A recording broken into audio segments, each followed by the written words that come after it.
Hi, here is a property an associate bought, but unfortunately at that time Vastu was not fully available. The purpose of buying this house is as an investment. So things are okay. We went into maps and found out the direction. So here we are going to concentrate on the where aspect of it. The person bought this property at a particular time, pre-IQ Vastu. If you swivel the main door points to Vayavya to Ishana. Whereas at the time of purchase, favorable direction would have been the bottom, where the head of the snake is. I mean, had there been IQ Vastu, that person would not have initiated during this Hasta through Purvashada.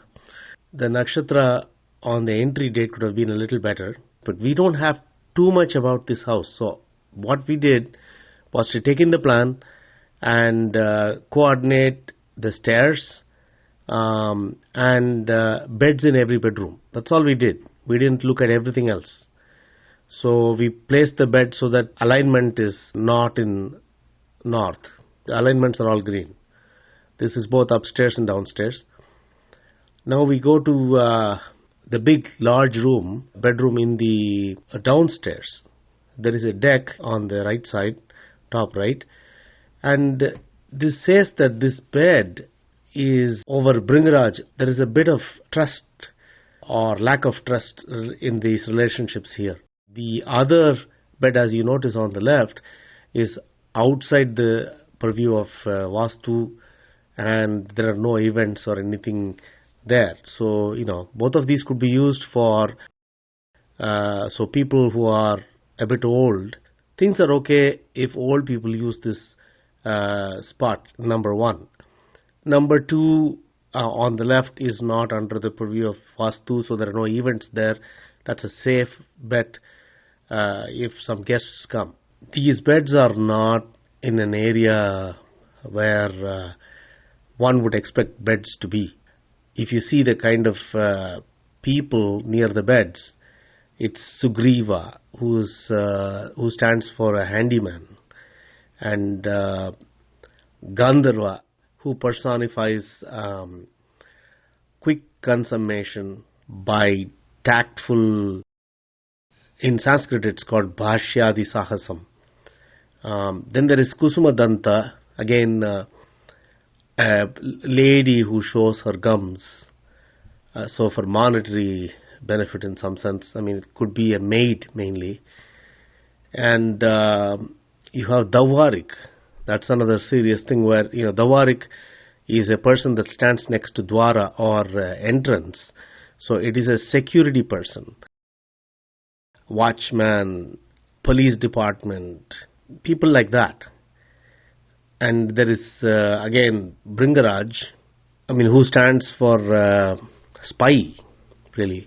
And there is Yama as well. So that bedroom's kind of not a place where things are straight. There is handyman, there is maid or babysitter or cleaning lady. Gandharva really stands for consummation without the agreement of society. And there is Yama, who is the god of death. So these are the kind of people there.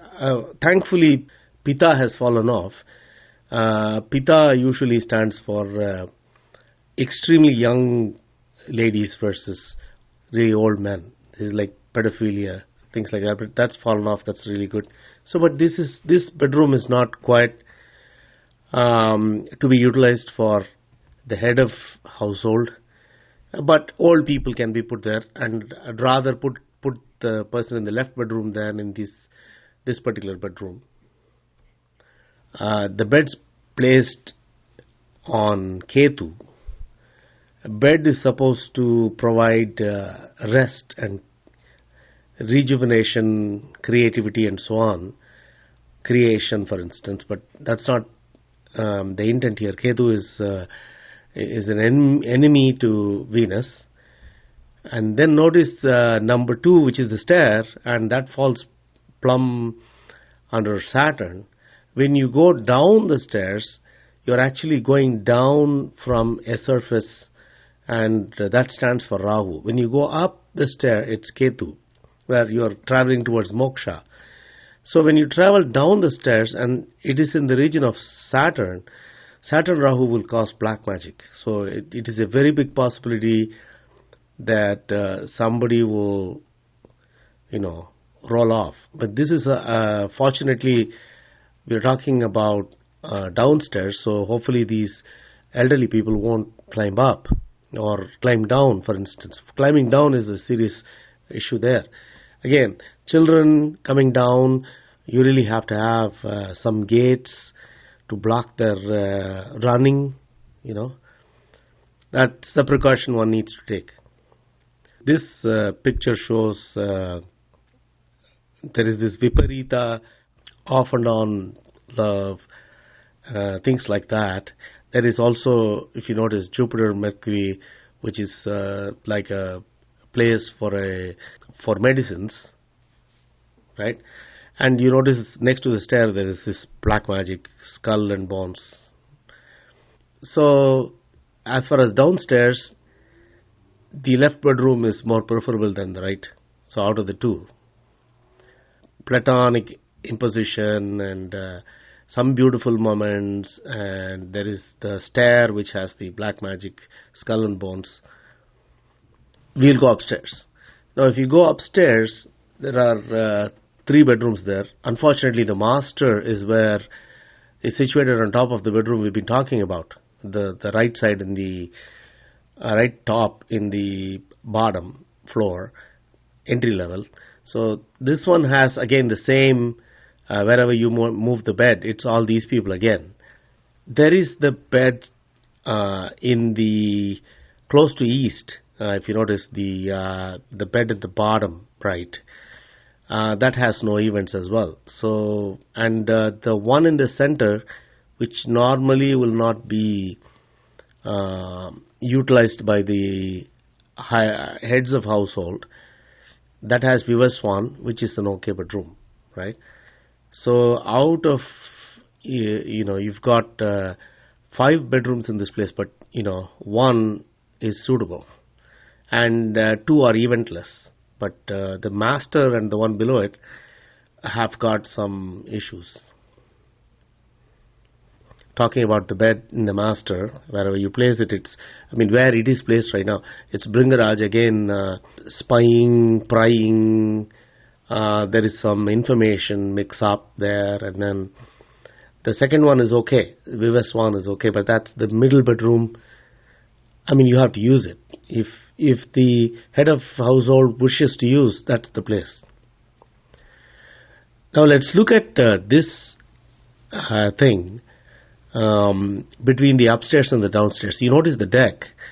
The one that falls off upstairs and not in the downstairs would be Vrihat Kshat. Vrihat Kshat is a person who goes against morals, belief system, right? So Vrihat Kshat is an area where belief system is taken down, meaning maybe it's a corner for the evening where some serious matters are discussed and some convincing happens there, but it is usually against somebody's morals. So somebody is going to somebody is going to make some sacrifices in that deck. So again, if you look at the Navagrahas that fall there, Ketu, again the same problem as downstairs, and then in the one bedroom where it is more appropriate for heads of household to use, that one has Jupiter in it, and Jupiter is against Venus, and hence there is an imposed celibacy there. There is Napumsa. It is not a good place for a young couple with a growing family, expecting children and so on, or expecting to gain some children and so on. So what we discussed here in this video is, now that IQ Vastu is available, we will help you every step of the way. Try and get your plan in there and then analyze before you purchase the house. I mean, the house can be many things.